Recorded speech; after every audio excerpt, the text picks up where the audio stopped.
27 inci 2K, tapi kali ini refresh rate-nya 255 Hz, bre.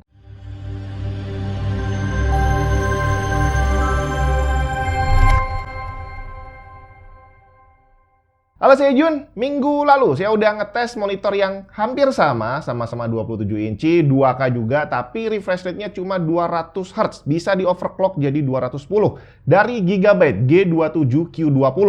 Nah, kemarin saya bandinginnya sama Asus ROG Strix XG27 ACS, di mana ada komen yang masuk dan benar sekali. Kenapa kok bukan ACMS, Bang? Ya, karena barangnya belum ada waktu itu ya. Sekarang udah ada dan langsung kita lihat aja kayak gimana. Asus ROG Strix XG27 ACMS bukan hanya pengganti, tapi dia adalah versi perbaikan dari ROG Strix XG27 ACS. Harganya ditaruh di level yang sama, sekitar 3,7 jutaan. Secara desain, kedua monitor ini dibuat sama persis dengan perbedaan yang seharusnya minor, tapi kelihatan. Desain layarnya sama persis. Di bagian depan bezel 3 sisi, penempatan logo sampai bagian belakang juga sama persis. Termasuk peletakan joystick dan 4 tombol OSD di bagian kanan layar, persis banget, nggak ada bedanya. Desain kakinya juga sama. Berbahan plastik yang terasa kokoh, di mana di bagian atas ada soket 1/4 inci untuk tripod dan di bawah ada lubang kabel manajemen. Tapi base stand-nya dibikin beda. Asus ROG XG27 ACMS ini menggunakan base stand yang berbahan metal tapi terlihat tipis. Sedangkan versi awal di XG27 ACS, walaupun base stand-nya berbahan plastik yang sama seperti kakinya, tapi dia terlihat lebih tebal dan ada slot untuk stand HP. Fitur yang terlihat remeh tapi ternyata sangat berguna untuk naruh HP tepat di depan kita tanpa perlu stand tambahan. Saya pribadi sih lebih suka dengan desain lama, karena menurut saya model tipis gini meskipun dari bahan metal malah kelihatan kurang mewah dan kurang kokoh. Walaupun pada prakteknya nggak terlalu ngaruh, tetap kokoh aja sih. Sama tadi nggak ada stand HP-nya. Tapi di luar itu desain dan build quality-nya sama persis. Full ergonomis, bisa naik turun,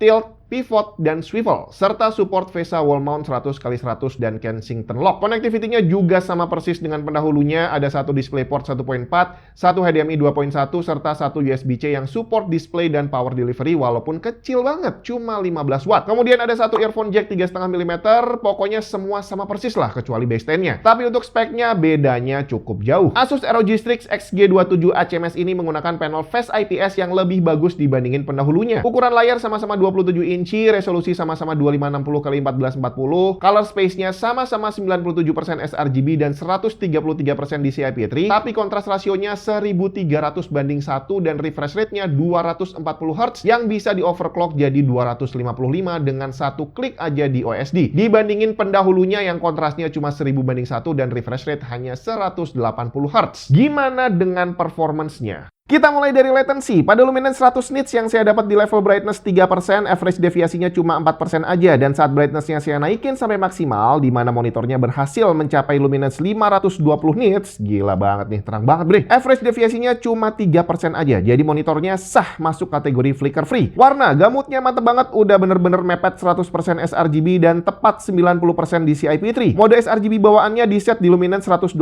nits, udah cukup ideal, dengan black-nya 0,1 yang menghasilkan kontras rasio 1169 banding 1. Sayangnya putihnya terukur agak kebiruan di 7100 Kelvin. Walaupun gamanya udah oke di 2,2, gray balance-nya juga bagus, tapi karena putihnya mesti dibenerin lagi, akurasi warnanya jadi nggak ada artinya. Seperti biasa saya kalibrasi ke 100 nits D65, tercatat black-nya luar biasa, bisa turun jadi 0,06 dan kontrasnya langsung meningkat pesat jadi 1451 banding 1. Mantep banget ini. Putihnya jadi pas 6500 Kelvin, gamanya jadi lebih bagus dikit dan gray balance-nya juga masih bagus banget. Akurasi warna kali ini bener-bener bagus karena putihnya juga udah pas. Uniformity untuk brightness udah oke banget, hampir semua area hijau yang berarti tingkat kecerahannya benar-benar seragam. Sayangnya untuk warna agak berbeda. Bagian tepi, kanan, kiri, dan atas semuanya rata melebihi 4 delta E. Untungnya di bagian tengah dan bawah masih masuk dalam batas toleransi. Jadi untuk pekerjaan grafis lakukan kontrol warna di area tengah aja. Jangan lihat bagian sisi kanan, kiri, dan atas. Sekarang gaming performance dari display latency yang terlihat bagus banget. Minimum latensinya 0,24 milisecond, nyaris instan, dan average-nya hanya 2,11. Untuk response time, monitor ini punya setting overdrive yang namanya variable OD dan diatur dalam bentuk level 0-20 dengan increment 1 poin. Pada level 0, terlihat responsnya biasa aja, tercepat 2,4 milisecond dengan average 6,64. Naik ke level 5, peningkatannya juga nggak banyak, tercepatnya jadi 2,1 dan average jadi 5,18. Di kedua mode ini, ghosting harusnya masih akan nampak walaupun tipis. Tapi level 10 kondisinya jadi jauh lebih baik, tercepat jadi 1,6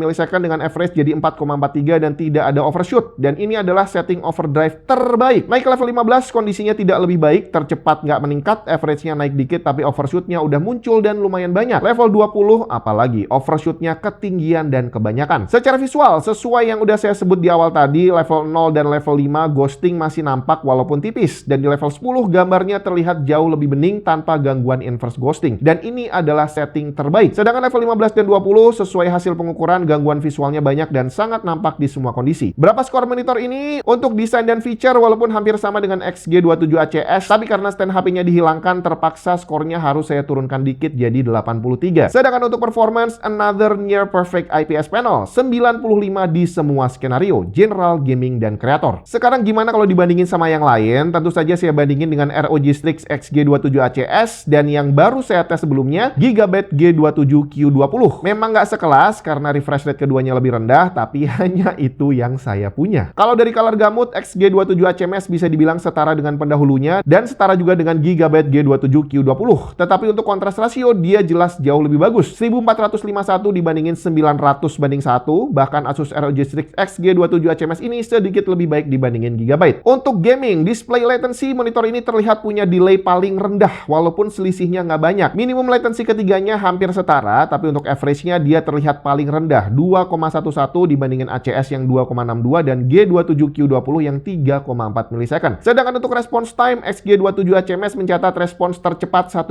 milisecond setara dengan Gigabyte dan sedikit lebih cepat dibandingin XG27 ACS. Tapi untuk average dia terlihat lebih lambat sedikit walaupun selisihnya juga tidak terlalu banyak. Dengan response time secepat itu, gambar bergerak di ketiga monitor ini sama-sama terlihat bening dan tanpa gangguan visual apapun. Perlu dicatat, response time dan tes UFO ini dilakukan pada setting overdrive terbaik di ketiga monitor. Dan yang paling utama, perbandingan refresh rate di mana Asus ROG XG27 ACMS ini adalah yang tertinggi, 255 Hz maksimum dibandingin pendahulunya yang cuma 180 dan Gigabyte G27Q20 yang cuma 210 Hz maksimum. Terakhir, perbandingan skor. Untuk fisik, design, and feature, XG27 ACMS saya kasih skor 83. Sedikit lebih rendah dari pendahulunya karena nggak ada stand HP-nya. Dan karena dia ada USB-C untuk display dan power delivery, skornya bisa lebih tinggi dibandingin Gigabyte G27Q20. Sedangkan untuk performance, general use 95, mepet banget dengan Gigabyte, di mana keduanya lebih baik dibandingin XG27 ACS. Gaming fokus juga sama, 95 dibandingin Gigabyte yang 94, dan keduanya juga lebih bagus dari XG27 ACS. Dan terakhir, kreator fokus, Asus ROG Strix XG27 ACMS juga mendapat skor 95, sedikit lebih bagus dibandingin Gigabyte karena kontrasnya memang lebih bagus. Maksimum brightness-nya juga jauh lebih tinggi.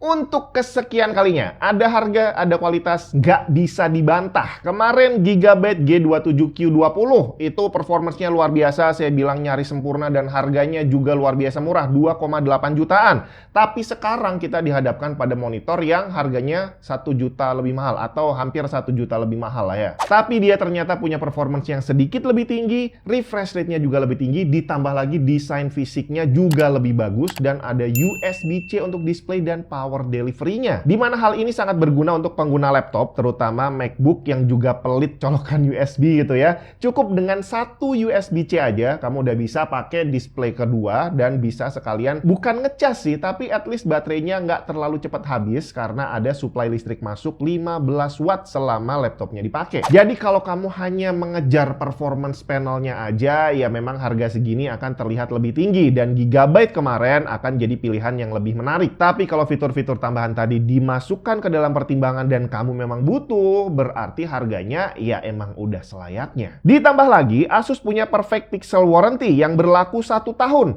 Garansi total monitornya 3 tahun, di mana untuk tahun pertama ada jaminan ganti baru jika ada dead atau bright pixel walaupun cuma 1. Lewat dari 1 tahun mengikuti aturan normal, bright dot-nya minimal 3 dan dark dot-nya minimal 5. Tapi Perfect Pixel Warranty ini hanya berlaku untuk seri PA, PG, dan XG. Berarti monitor ini termasuk. Jadi sekiranya cocok pengen beli tapi malas buat searching, langsung klik aja linknya ada di bagian bawah video ini.